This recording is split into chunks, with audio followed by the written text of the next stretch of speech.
7 years ago, a little girl was running ran through the snow, leaving behind her slaughtered family, her pursuers, and a blood-soaked past. Everyone desperately wants him to marry their daughters, Dayon, which is why they write him letters into the claws of a demon, where every day was a battle for survival. Irritated the man. The hall was filled with songs performed by musicians with cheerful smiles. A young count with eyes cold as ice. Now the weakened Dayon needs to rest well and eat properly. He needed no love, needed no one. In fact, the experienced healer of the castle was able to see for the first time the genuine smile of the young woman. But when Princess Anna arrived with the royal marriage decree, and the kind woman added tenderly that Dayan's beautiful smile was will it be strong enough to defy an entire small innocent child, or will she have to run again? The man asked indignantly. Join me as we dive into this epic tale of forbidden love, power, and sacrifice for the little kids studying hard in this new school. It was then that the kind woman noticed, attentively, how the fragile brunette smiled sincerely and happily. She looked at the fabric. That strange piece of fabric was a very bright and intense red color. Upon knowing this, Exar couldn't contain his joyful smile because apparently Dayon had really liked that little pouch. Dayon still wasn't smiling. An expert healer recounted that Dayon even laughed when she enthusiastically talked to the noble lord. As soon as the old woman finished her story and left, Exar let out a hearty laugh. The count asked Dayon. Barely did the count hear in the melody that in the Winter Kingdom it was impossible to breathe, when she would gift him a smile. Pouring the prepared medicine into a small spoon, Exar carefully brought it to the mouth of the weakened young woman. Leaning gently towards the sleeping heroine, the attentive blonde whispered tenderly, if she was listening carefully. Dayon slightly parted her soft lips, and suddenly the fragile girl began to speak confusingly in her dreams, surprising the powerful Exar, who shuddered slightly. Dayon was murmuring something very softly to herself, so the man had to listen with utmost attention and caution. She repeated the word mom. At that strange sudden murmur from Dayon, the man's eyes widened in surprise and amazement. The powerful count wished so much for his beloved Dayon to scream loudly if it really hurt her. She was suffering while she slept. Perhaps she was dreaming of what she experienced in the Surgoka castle, or a nightmare about the war in her homeland. Dayon has almost no happy memories from the past. Not even in her dreams does the poor girl find peace. Exar lay down next to the young woman. He embraced her tenderly and whispered to her that now everything is okay, because he is by her side. It was the only thing that the powerful Exar could now calm her by gently touching her chest. He raised his hand and the musician stopped playing instantly. Exar coldly asked if that song was meant to mock him. It seemed he was not welcome. He took her little trembling hand firmly in his, maybe because of a bad cold, but Dayon's body burned as if it were about to melt. It's hard to imagine Exar with this fragile slave. She completely and irrevocably stole his heart in just one short day. Now the attentive blonde was absolutely ready to dedicate the rest of his life only to her.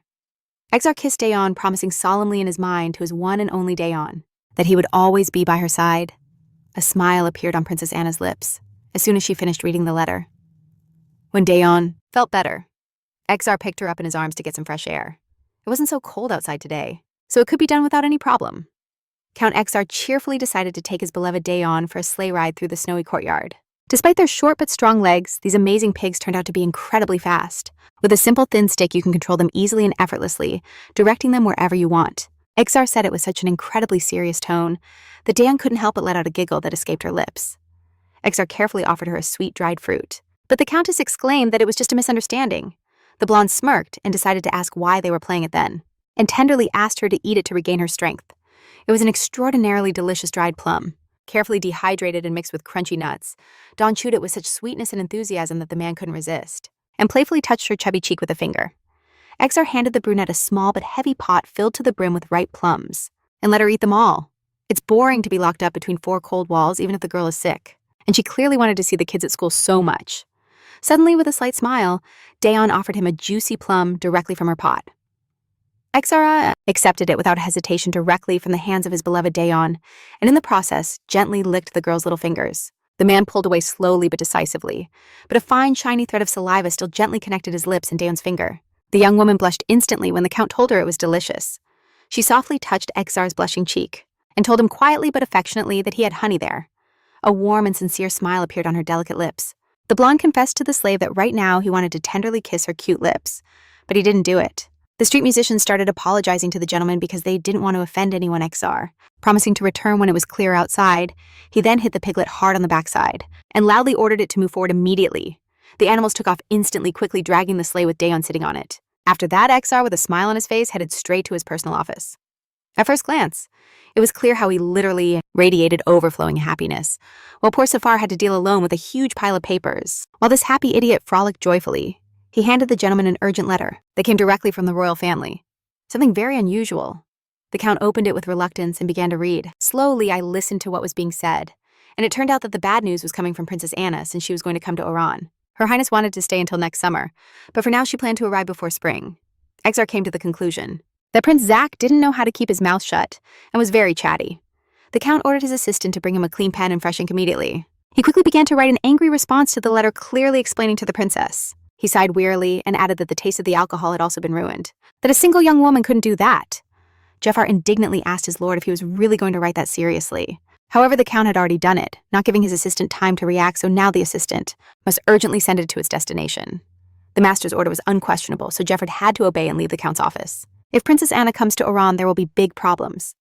Obviously, she won't come alone. She will bring maids and the royal guard. But the big problem lies in what could happen between Dayon and Princess Anna. However, the biggest and most unpredictable problem will be how the master will behave in the relationship. Between Dayon and the master, there are no problems. Oh, but if Anna interferes, there will be disasters. The master will surely worry a lot about Dayon and hover around him. Drawing attention when Princess Anna realizes this, she will be furious about such evident affection. And if the Viscount of Surgok finds out, it will be the worst and most dangerous scenario. Only Dayon can influence the situation. The master adores her and might listen to her. Besides, it seems that things are going much better for them, and we love that. At that precise moment, the Count Malhud's knights jumped up and drew their swords. Now she looks at him with tenderness, and to think that Safar believed she was a doll without a smile. The boy thought about encouraging them to formalize their relationship, to make everything serious. But if things don't go well, their relationship could break forever. Safar trembled just imagining what his furious master would do to him if the boy wanted to avoid problems with Princess Anna. There was only one option. Safar would have to turn to her. He had no other alternative. Dayon was outside. Enjoying feeding some adorable piglets, Safar approached her and suggested talking alone. They decided to do it in the room. Dayon prepared hot tea in precious cups. Every time Jafar saw her, he was amazed by her fine manners and incredible composure. If someone claimed that Dayon is a true noble, he would believe it without a doubt. The hero politely asked if she liked the delicious venison, and she felt. In reality, Rob had gotten that fresh meat for Dayon to eat well and gain weight. That's why. Jafar immediately told this important detail to the young Morena so that she would know. Dayon recalled skeptically that she was just a slave, so she couldn't eat meat obtained by a knight. If it were known that a lord was so close to her, Exar casually remembered that in that castle there was a slave as beautiful as a goddess, and he would love to see her. Great problems would certainly arise. And no matter what happens, Dayon's low status as a slave cannot be changed. It's the law. Jafar told amazing stories of maidens who received the king's grace and became nobles, but Dayon wasn't a maid. Unless they found a way to change their position by bending the law, now the young Morena just says very logical and reasonable things that make sense. Besides, the lord has many enemies. She firmly understands what could happen in the future. A terrible suspicion invaded Jafar, and he asked confused, "Does she hate the lord?" The girl replied directly and honestly that he is undoubtedly a very good and noble lord. It's just that the boy wasn't referring to that at all. When he asked Down his question, he sincerely wondered if the noble Count Exar liked Down as a man. The young girl politely asked for clarification on what exactly the hero meant. Jafar decided to be clear. He would simply like Dayon and the Count to get a bit closer. The Morena asked the boy skeptically if she hadn't been a thorn in his side before. Was it really like that? Trying to put on a friendly smile. The Countess told the gentleman that the girl is a country girl who used to spend every night in her husband's room. But now Jafar wanted to improve their relationship, so the boy asked Dayon not to hold back and eat what Rob had caught, and Dayon nodded. Jafar didn't understand what she was thinking. He couldn't read her thoughts like those of his lord. For him and the 5 knights, the easiest thing is to protect the lord if Dayon is much closer, because in case of danger, the Count would undoubtedly rush to help Dayon even if it meant risking his life. He asked her directly what exactly he really wanted after all. This young woman was incredibly intelligent and perceptive. Jafar asked the beautiful Morena to sincerely love the noble Count. He proposed this to Down because he sincerely believed it was quite possible for her, but of course, as is known, the human heart can never be ordered to love. Down proudly replied that she already truly loved the lord. This made Safar choke on his tea. He didn't expect such a direct and honest answer at all. The girl revealed that it all started when the noble Count gave her the apple. Sometimes his words were frightening and selfish, but his gaze was tender and kind. And when he died, the commoner stayed in Alvin's room. But even when Count Alberti was alive, she secretly met with his oldest son and Dayon. She worked without eating all day, and he gave her delicious food and an apple. She had never felt so much kindness. And then Dayon stopped feeling so much fear, but the protagonist didn't understand how someone like him could fall for someone like her. Upon hearing this sincere confession, Safar smiled warmly and with understanding. Infatuation is a very strange and unpredictable feeling. The lord has also been through a lot in this tough life, suffering hardships. Dayon built a wall of ice around her to deal with the stress, and now for him, it's slowly melting. Safar sincerely believed that their relationship should advance, become more serious. If everything continues like this, incomplete relationship could end before it really starts. Seeing the one you love fall for someone else hurts too much, and he wouldn't wish that on anyone. If Dayon doesn't confess his feelings, he might bitterly regret it later. But the young woman honestly thought she didn't deserve such happiness. Many people grow strong by not tying themselves to bonds or emotions. But in Dayon's case, the reason is different. He lives as if trying to atone for his sins, Safar with a big smile. Secretary Jeffer explained that his lord stands out among other men. At 12, Exar Malhood obtained the title of count. She hardly played hide-and-seek with them. Obviously, that girl is only interested in rich men. In short, the brunette is very promiscuous. He said he wished she would live a long and happy life with Master Dayon. She smiled faintly and nodded in agreement. Suddenly, the boy remembered something crucial and very useful for her. If she goes to the city with the gentleman, she could buy whatever she wanted, even lace and makeup that girls love. Jeffrey got up from the table, bowed his head, and expressed his hope that they could get along now. His lower lip protruded slightly, and the boy anxiously awaited the girl's response. Dayon smiled warmly and kindly looked at her beloved's assistant. It seems she has accepted his sincere and kind request. The girl sitting smiled at him and now behaves like a true wife of the gentleman. With her loyal servant back in her room, Jafar raised his arm to the sky, joyfully celebrating his little victory.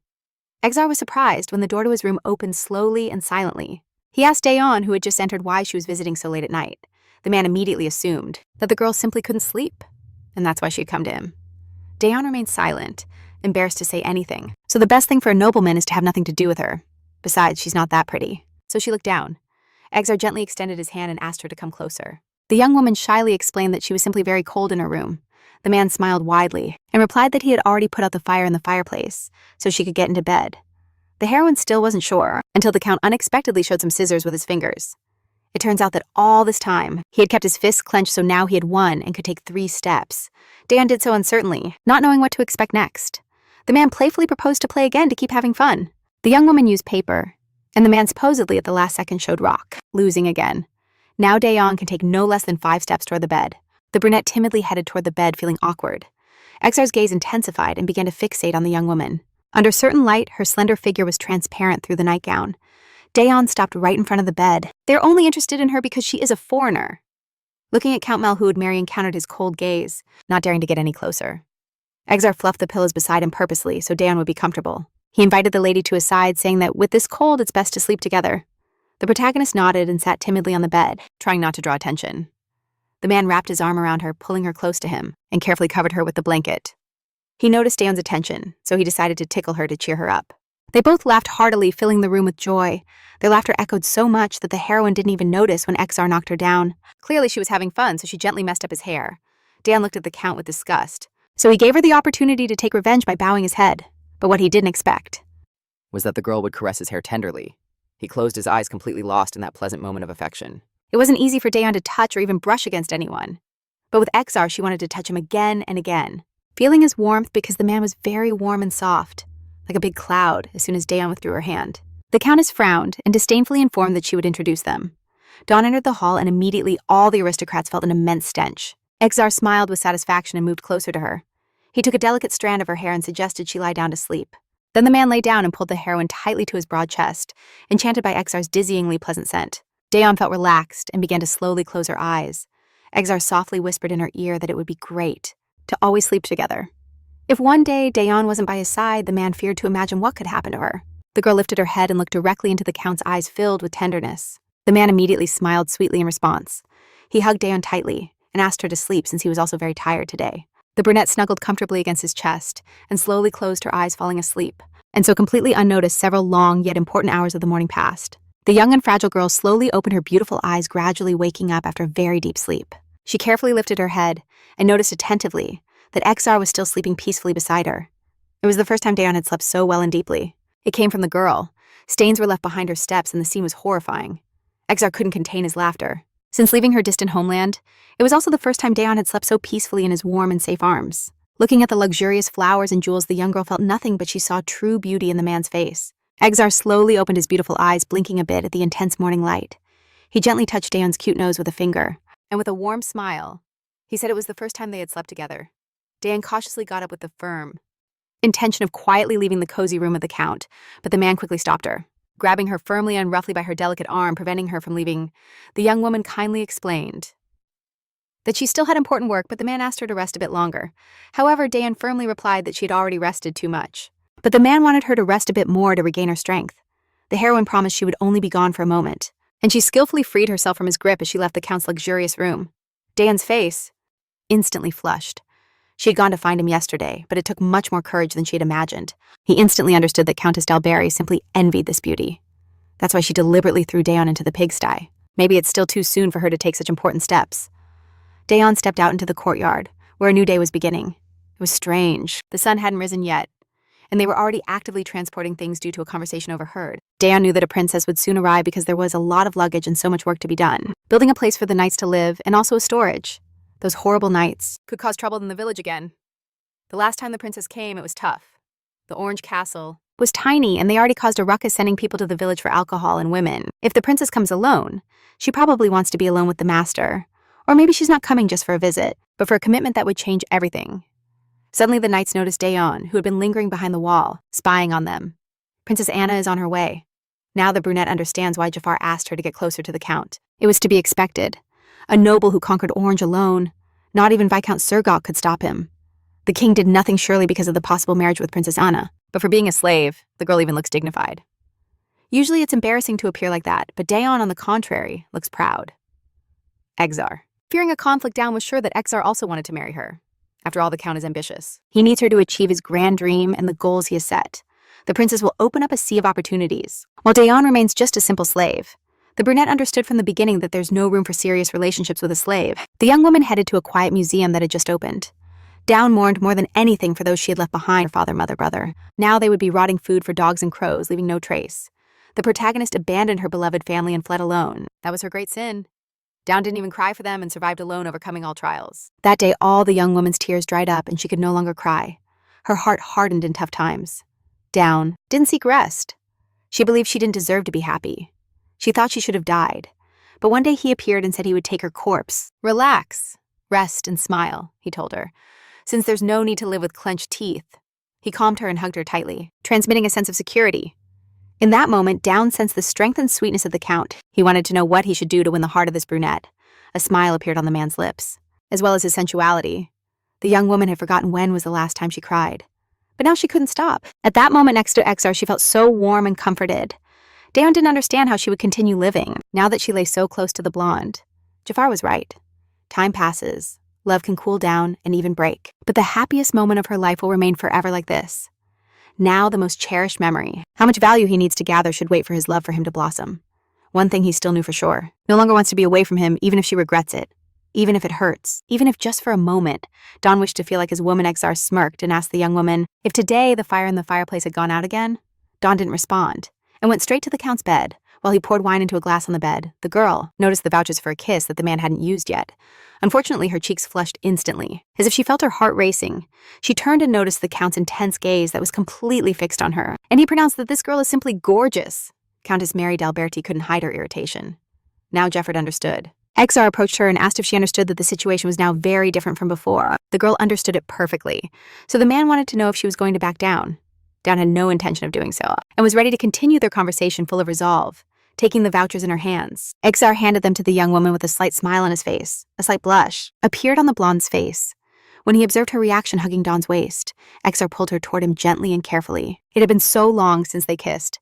Surely Dawn's heart was racing at 1,000 from the excitement. But now it was Dawn's turn to show her feelings and her willingness to be intimate. The brunette gently touched the man's face, realizing that he was playing tough. It's a defense mechanism he uses to not show his true feelings and weaknesses. Exar smiled and affectionately approached Dawn's hand with warmth, as if seeking comfort. This man didn't want or fear to show his vulnerable side to anyone else. He too, like Dawn, fears closing the distance between them and truly opening up, barely moving his lips. Why the gentleman was so obsessed with that girl? The secretary was sure His Highness would use his beloved methods to make her his. The brunette asked the Count to look at her with attention and interest. Exar's eyes widened, surprised by the unexpected tenderness in her request and gaze instantly. The heroine placed her hands on the man's chest, right where his heart beat. She longed for Exar to open his eyes to her and see the love that burned intensely in her soul. The blonde could no longer resist, and with a gentle motion, he lifted her in his arms filled with tenderness after seating Dawn on the bed. The man asked her if she had already had dinner, or if she was still hungry. You can't skip meals. And besides, the brunette still hadn't tasted Robert's venison. Dawn replied that she wasn't hungry, but the man reminded her that not long ago, she had lost consciousness. So now it's crucial for the girl to take care of her health and look after herself more than anything. The brunette shivered as the man asked if he could leave the light on in the room. The man, with a sly smile, explained that he was simply getting old. His vision was getting a bit cloudy. He had prepared a tray with food and hoped she would appreciate his effort and concern for her. And at 28, he was still single. But the blonde man saw no sense in marriage. Just thinking about it, Exar declared that starting today that slave would belong to him. Exar offered the girl a dried plum, but she rejected it with a slight smile. The blonde insisted, because it was really delicious and definitely worth trying. In the end, the girl accepted and nibbled on a piece of the plum from the Count's hand. Doubtfully, she shivered and looked at Exar in surprise, while he smiled with mischief in his eyes. With a quick motion, he snatched the plum from the girl's lips so fast and unexpectedly, then swallowed it and licked his lips. He told her it was very delicious, and that she had to try it again. Dawn's cheeks turned red with embarrassment and nervousness from the closeness. The blonde soaked the plum in honey, determined to give the young woman a chance to get back at him. If she didn't hurry, he would surely wet her with his saliva in anticipation. Expecting something more overcoming her fear, Dawn slowly leaned toward the Count. With her heart racing and feeling tender, she then snatched the plum from his hands with a smile ready to play. She was about to pull away when Exar held her neck, preventing her from doing so. Suddenly, in the next instant, their lips joined in an intoxicating and long-awaited kiss, just as the fresh air began to run out. The Countess exclaimed indignantly that she was just a commoner, but Count Malhud promised to give something in return. Dayon asked where the gentleman Elvin was now. The man pulled away from her slightly but firmly with a sly and devilish smile. He sweetly asked the stunned girl if it wasn't sweet and delicious now. Then he calmly took a couple of ripe plums from the elegant plate. Juicy and aromatic, the man carefully and delicately placed one of them, red and juicy, right in the open mouth of beautiful Dawn. Each of his refined movements was done very slowly, trying to prolong that long-awaited moment. The second ripe and appetizing plum, Exar dropped it supposedly by accident. With total nonchalance as a result of this calculated casualness, the large, juicy plum fell right under Dawn's light clothing. Exar, with a deep and velvety voice, immediately apologized. His skilled hand slid incredibly slowly over the girl's soft thighs. Of course, it was just a well-thought-out trick, very clever to quickly take off the lovely Dawn's remaining clothes. But the young and beautiful heroine did not resist at all to his insisting actions. As soon as the fragile girl was completely naked, Exar immediately scanned his beloved with an attentive and lustful gaze. Very slowly, he reached for the light towel, carefully wrapped around her naked hips. Soon, that single towel fell silently onto the cold marble floor. The man gently took an elegant glass in his hands, then offered it to the beautiful brunette to drink her favorite alcohol. The blonde frowned and pondered. Was she asking about Elvin for his safety, or was she really in love with him, Exar? Then, without hurry, he took just a couple of big sips of this aromatic drink. Very slowly extended his hand toward the light towel, carefully wrapped around her naked hips. Soon, that single towel fell silently onto the cold marble floor. The man gently took an elegant glass in his hands, then offered it to the beautiful brunette to drink her favorite alcohol. Then, without haste, he took just a couple of large sips of this aromatic drink. The remaining half of the fragrant drink he gallantly offered to Dayon, however, the young woman refused. See, the flickering sparks of her first magical night and an intoxicating red wine down was smart enough to understand that this resembled an ancient wedding rite. Both protagonists knew perfectly well that in reality, they could not get married in any way. But Exar did not want to ruin the fate of that beautiful young woman. In that magical moment, they found themselves in an incredible place where logic had no power. The man carefully dipped his long and elegant finger into the dense, red, intoxicating wine. Taking the delicate hand of the young woman, responded haughtily that crows were already pecking at his corpse. But right after those words, Exar solemnly confessed his eternal love in this recap manhwa, asking God to be his witness, carefully drew a symbolic ring on the slender finger of the charming Dayon. The young woman smiled sincerely and tenderly, and then softly told him that the ring was very beautiful. Apparently, there was no reason to be happy, but for the fragile Dayon, this meant a lot. Exar leaned in, and their lips joined again in a passionate kiss, making their hearts beat fiercely. It's hard to imagine how long the Count waited for this moment, this longed-for closeness of their soft, swollen lips. The man moved, slowly to the delicate ears of the heroine, then descended to her elegant collarbones, causing Dayon to giggle softly, because it tickled. Exar leaned heavily over her, and finally the long-awaited moment arrived, when they would be one forever. The man passionately clung to the tender and tempting lips of the beautiful heroine, then carefully took her slender leg to gently separate her firm hips. Dayon was extremely embarrassed, so she clumsily tried to cover herself with her hands. Exar gently leaned toward the girl. The beautiful young woman's face didn't change at all and remained petrified, but unexpectedly, and calmed her with affectionate words, telling her not to hold back.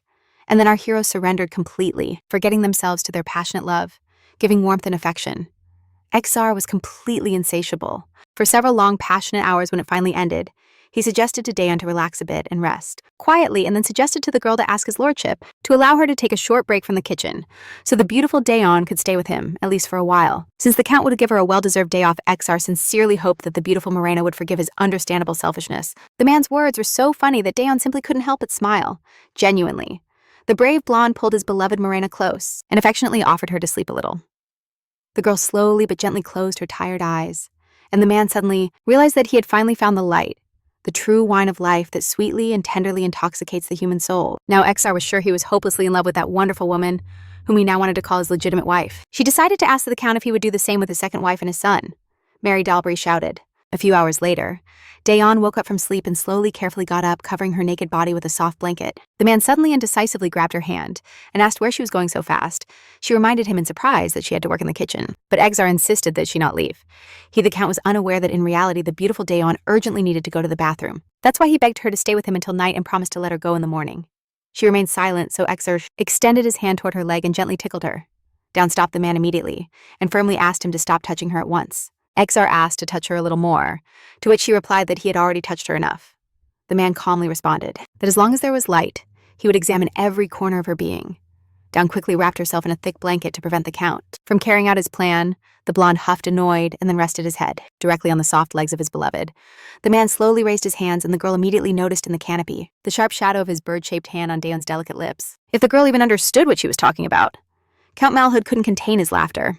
He decided to ask the slave. Suddenly a tender and completely genuine smile appeared. She also gently extended her hand and gracefully imitated a precious swan. As soon as dawn broke completely, the young and beautiful girl slowly stepped out onto the street. Exar immediately approached, dragging along a huge, rather heavy sled. Then the man slowly extended his strong hand and gently took Daeon's hand. Like the most authentic and courteous gentleman, gallantly helped the young woman sit comfortably in the sled, and then positioned himself behind and immediately began to push the sled with intensity, reaching just the right speed. The Count jumped with great skill and elegance directly into the moving sled Daeon, filled with joy, and the man let out a funny and sincere laugh. But suddenly, the sled that was going full speed hit an unexpected bump and flipped over abruptly, causing the protagonist to instantly fall directly into the soft snow. Exar asked his beloved with great concern if she was in perfect condition. The girl emerged from the snow, and the blonde couldn't. Why she thought he would kill those people. Daeon responded calmly that they are enemies of Iran and came armed. Contained his laughter upon seeing a pile of snow on her head and her dazed expression. The man compared her to a snowman that was in his winter garden, and Dawn huffed in disgust. She very discreetly and nimbly made a small snowball and quickly threw it at the man just under his clothes. Immediately, a sly, almost devilish smile appeared on Exar's face. Dawn was very pleased with her bold act without even suspecting what the man was planning to do. She was left stunned as he, in a matter of seconds, made a huge snowball and lifted it above himself. Exar immediately announced that he was a very merciful man, so he would first count to 10 with mercy falling to his knees. Dawn couldn't contain her sincere and resonant laughter. Exar was also having a blast. Like really having a blast. The girl exclaimed that she completely surrendered, and the Count magnanimously forgave her.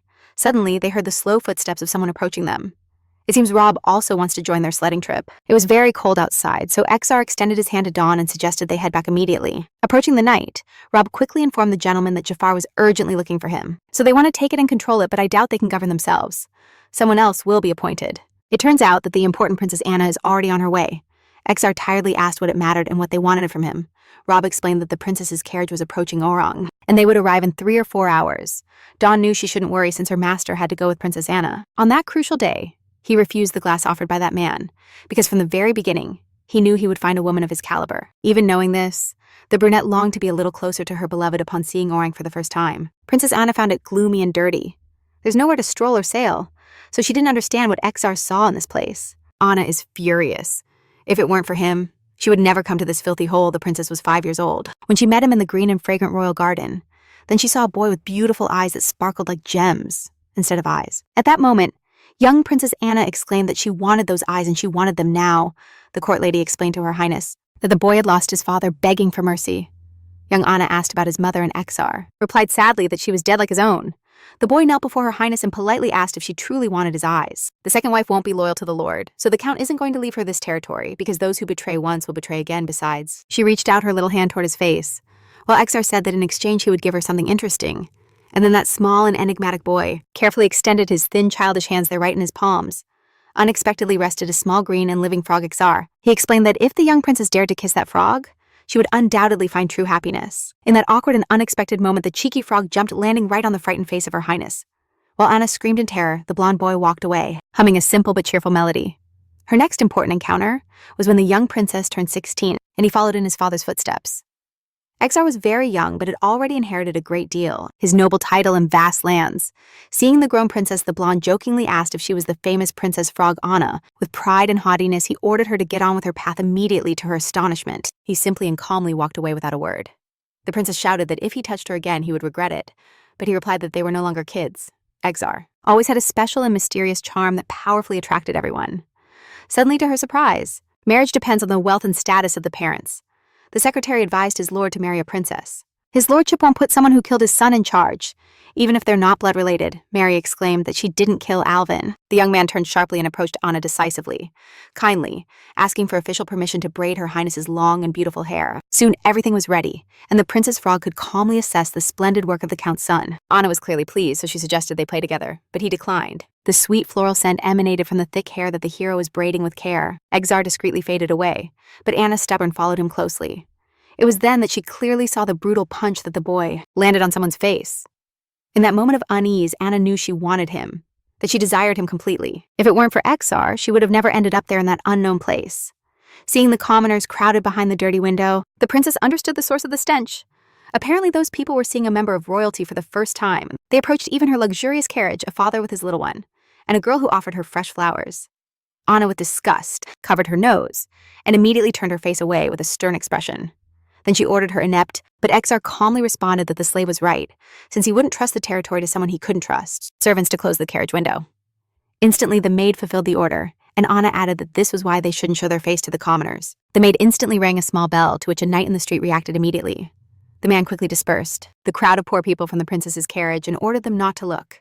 As a result, all the commoners knelt submissively and bowed their heads in humility. Anna smiled self-sufficiently at seeing that humiliating scene. Although he is a noble aristocrat, Exar has a very unpleasant habit of giving too much freedom to the commoners. Anna was very angry at first when he told her not to go, but given the man's character, it's normal. Despite all his words, the girl still firmly planned to stay in that place. She couldn't believe she would ever be in a place like that, until that very moment her brother quietly informed Anna that a new rival had appeared in the lands of Count Exar. The skeptical girl asked if Exar would dare to make her his official wife. If her brother didn't tell her anything, Anna would soon discover who that woman was. The carriage. He called the knights and ordered the execution of the old woman and her son, as well as the rest of the aristocracy. Arrived, and the princess majestically stepped down to the street. They didn't even remove the snow. They did it on purpose to humiliate her. Upon seeing a neglected snowman, Anna ordered to remove that thing. Exar was conspicuously absent. As if he ignored that Her Highness arrived, only servants welcomed her. What an insult to her. There aren't even any brave knights. Something totally unacceptable.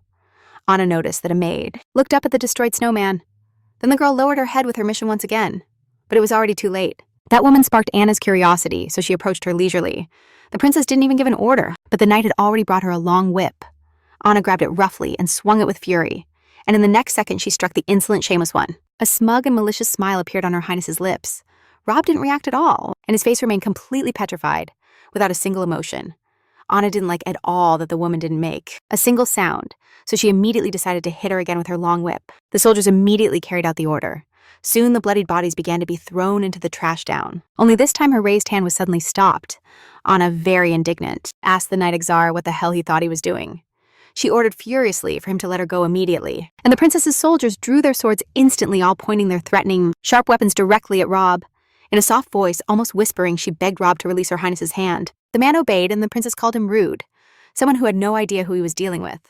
Rob responded with disdain, that she was just a chick who arrived in a carriage and was now shouting in the dirty street. Anna angrily told Rob that she would remember his name very well and promised that he would pay dearly for his insolence. However, Rob didn't care. He remained unflinching, firm in his position. That's why Anna hated leaving the city, because it was full of savages, ignorant and barbaric people everywhere. Upon entering the old castle, the princess immediately noticed that it was also incredibly dirty. The princess immediately ordered her personal maid to give her a new and spotless glove, obtaining what she desired. He remained there motionless, his face impassive before the unleashed brutality. He didn't even blink. Anna majestically approached the castle employee, and then with all her strength, she slapped her with the glove right in the face. Finally, Exar deigned to appear and greet her.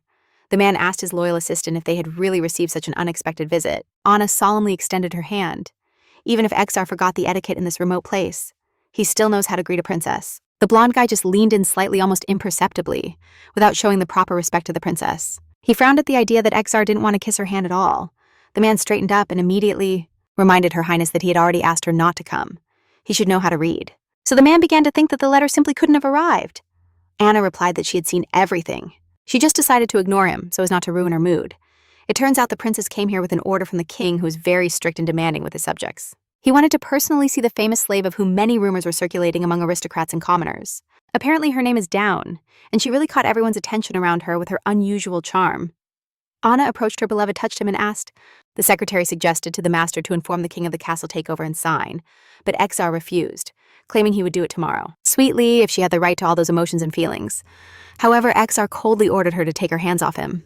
As if her touch was unpleasant and foreign, Princess Anna began to shout indignantly, not understanding why her beloved reacted so harshly to her care. The man revealed that his wife was in that place, and he didn't want her to see another woman touching him. Anna informed him irritably that she would never think he would say that, since she had always considered him a decent person. The girl didn't understand what had changed since their last meeting, as he didn't ignore her words for nothing. The princess didn't want to hear that this was a slave, since by law she couldn't be family, let alone his wife. Jefford stepped forward and told the princess that she was absolutely right in what she thought about what was happening. What is not understood is why Her Highness assumed she was a slave. She could be mistaken in her conclusions. Exar reminded her that he had already asked her not to come. Anna asked if he really thought she would listen to him and leave without explanations or talking to him. The young woman was fed up with polite aristocrats. She preferred difficult-to-dominate men who broke the rules. Jefford informed his lord that Down was outside and ready to enter the hall to meet the princess, and tonight an interesting evening awaited him. First, he ordered the maids to clean up Down from the comforter, and then he indulged Exar. She said it would be right to go out and greet the princess and show respect for her high status. Anna understood that this girl was indeed the slave, but she hadn't seen the girl that Exar was in love with, and that made her feel anxious and jealous at the same time in this recap manhwa. Exar wanted to bring her, and from his face it was clear that they had seen each other before. A couple of minutes later, Down entered the castle. Exar's eyes widened in surprise at seeing his old acquaintance in her state, but instantly fury invaded his gaze upon noticing the bruises on her face, and understanding why a recent mark stood out on Down's face, evidence of a blow that obviously infuriated him. The man approached her and gently touched her face, holding back his anger. Exar asked sternly who had done this to her, and why she hadn't told him. Down replied that she had fallen in the kitchen, but he demanded the truth. Without deceit or secrets, the brunette lied, saying she had fallen flat while trying to hide the truth about her condition. That slave knew her place, but the princess called her stupid with no respect at all.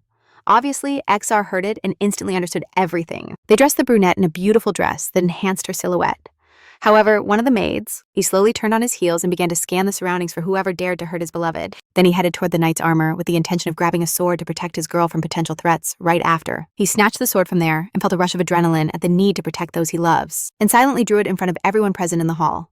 Jefford immediately tried to stop his lord, aware of the danger such an act represented in that situation. But it was already too late because Exar was determined to settle the score with anyone who dared to offend his beloved. Princess Anna looked at the man with visible tension. Jefford noticed that His Highness's maid was alarmed and ran out to call the knights for help. Exar swung the sword and smashed the knight's armor, crashing to the ground with a loud noise. The man's lips moved slowly. He promised to take down anyone who harmed Down Man or Beast. Then Exar carelessly tossed the broken sword at Princess Anna's feet. He asked indifferently if that was a warning, to which the man replied. He was glad for her quick understanding. The princess was outraged that shameless girl killed the lady, and that because of that horrible woman, they wouldn't forgive the young master either. Couldn't believe her rival was just a simple slave. Exar mockingly begged her not to make him laugh, since Her Highness wasn't worth even a toenail of Dayon. The blonde approached Princess Anna and declared he felt absolutely nothing for her. The princess started shouting, demanding Exar kill that woman immediately, or she would act herself, but that had no effect on the man. Anna was outraged because the count had no intention of obeying a royal order. She is the daughter of His Majesty, so her word carries as much weight as her father's. Exar reminded the arrogant young lady that he was the one in charge there. Anna reminded him that all the lands of the country belong to the king. Even the most ignorant barbarian knows that. He only tolerates it because Exar likes it that way, plain and simple. Suddenly, Exar bowed his head to Her Highness, but it seemed like the man was mocking Princess Anna. The silence was broken by a loud laugh from the knight. Anna mentally cursed and swore she would see that knight's head roll. Then she counted that she had gone there, because her father wanted their relationship to tighten, like that of a couple. The king would arrive. The woman grabbed the brush and began to roughly brush Down's hair, but she didn't complain about the pain. Meanwhile, next spring and celebrate the engagement. Then they would marry before winter. An order from the king would arrive soon. So Exar must prepare. Anna was sure the man couldn't respond to that, much less change anything. The princess directed her gaze at Dayon. It was ridiculous to even think that a slave could get ahead of her. Anna could forgive Exar for cheating before the engagement, but she won't stay quiet like that after the wedding. The guy looks at another woman, Exar.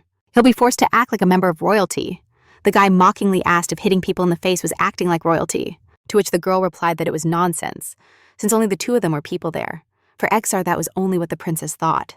But Anna stated that all aristocrats thought that way. She doesn't want to live in a hole where they can't even organize a ball. Exar agreed that Orang was a very small territory. However, this place reveals perfectly the inner beauty of the girls. He asked the princess if this place would reveal her true personality. Anna asked angrily what he meant by that, if he intended to disobey the king and offend her. At that moment, Sephar interrupted and suggested to Her Highness to rest. Since it's the best option if he wants wealth and fame, all women are the same. He just has to choose the one that offers him the most, but The maid indignantly asked the slave how she planned to manage at night after what she did. After the trip and resolve everything later. No one in this country can disobey the king. Her Highness knows that perfectly well. Jafar's words had an effect. The princess headed for the exit, thinking about the unbearable character of her beloved, and that she simply had no escape. Anna couldn't believe that Exar had lost his mind over a simple Dayon. Upon arriving at her room, the princess screamed furiously for everyone to leave, and leave her alone at that moment. Her father and brother always solved her problems. Now she didn't understand why everything had changed like this. Until now, she'd gotten everything she wanted. But that damn Exar had changed everything. The princess decided to go out to the terrace to breathe fresh air. Just then, she saw Dayon carrying a bucket of water. She wondered what had attracted Exar to a girl of non-noble origin. It annoyed her that the guy found something good in that. Dayon. The princess noticed how Exar approached the maid. The blonde asked Dayon if they could talk alone right now. Exar approached and asked his beloved why she lied, saying she just fell. He knew Anna was behind this, so he begged Dayon not to hide anything from him. If it happened again, the brunette wanted to retort, but Exar grabbed her roughly and asked her to listen. Because of her, so many died. The Dalberry family came to an end. Dayon listened silently to the servants' discussions. If Dayon hides again that she was hit, the blonde doesn't know what else he could do. Princess Anna, to which the girl replied that everyone has their place, and must know it. Exar's face darkened. Meanwhile, Dayon added that it was time for them to return to their worlds. This can't go on forever. The Count was born into a noble family and was raised to rule the world, but Dayon is just a slave who was lucky to survive the misery. If now his lordship rejects the marriage with the princess, he'll end up at odds with the royal family for life. Exar roughly grabbed Dayon by the arm and pulled her toward him, yelling that she shouldn't dare to say that in front of him. The young woman with a sweet smile confessed that she loved him and would keep those days in her memory. But Exar didn't want to live only in his memories. Suddenly, Dayon asked what she could do in his position upon hearing these words. Exar couldn't contain his burst of anger. He abruptly pulled his beloved by the waist and then kissed her passionately. Holding onto her lips, the bucket that Dayon had brought to fetch water fell to the bottom of the well. Pulling away from his beloved's lips, the man hugged her tightly and confessed that he was already feeling scared. She even fell when the maid roughly stuck a hairpin in her hair, scratching her scalp. He started to feel anxious because the girl showed no emotion. The only thing she seemed to do was exist. Exar understood the future that awaited an aristocrat in his situation. They would surely hang or behead him, but he's not the type to abandon ship out of fear of the storm. He won't give up that easily. Back in his office, Exar pulled out a map and spread it over the table, focused on his plan to protect his home. That was on the brink of ruin. The Count feigned total disinterest in politics.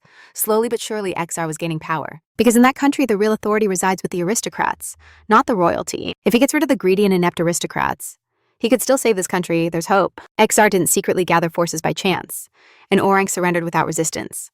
So there were no casualties. If he's going to act, the moment is now. There's no time to waste.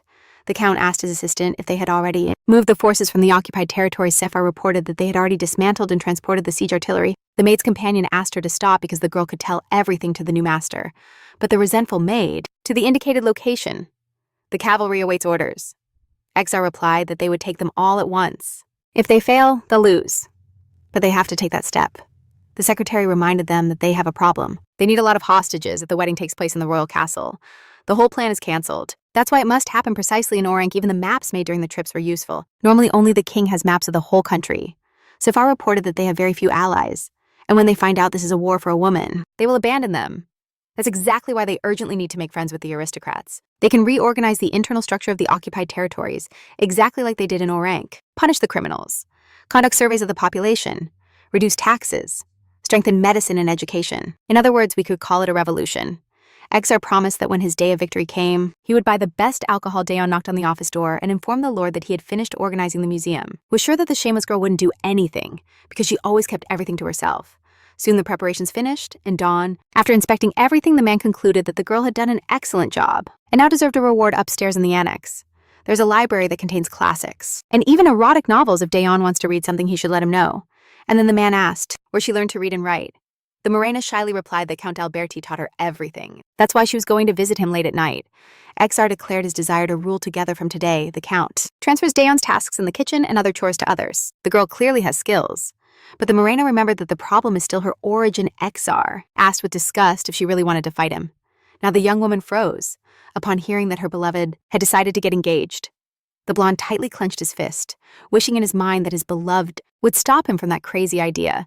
He didn't want Dayon to shut down again, so he gently touched her face. Was going to be taken to the private quarters of Lord Malhood before that the girl asked the man to bring her lavender perfume, and then pulled her close and kissed her tenderly but insistently when they separated. The man lovingly asked his beloved to call him, only by his name. From now on, he leaned in purposefully and offered his ear. Daeon got closer and called the man by his name. It sounded quite sensual. The man sat on the couch, extended his hand, and asked Daeon to come closer, since as a reward he would spend the day with her. Daeon didn't think much and sat next to him. Exar kissed her immediately, threw her onto the bed, and lifted one of her legs.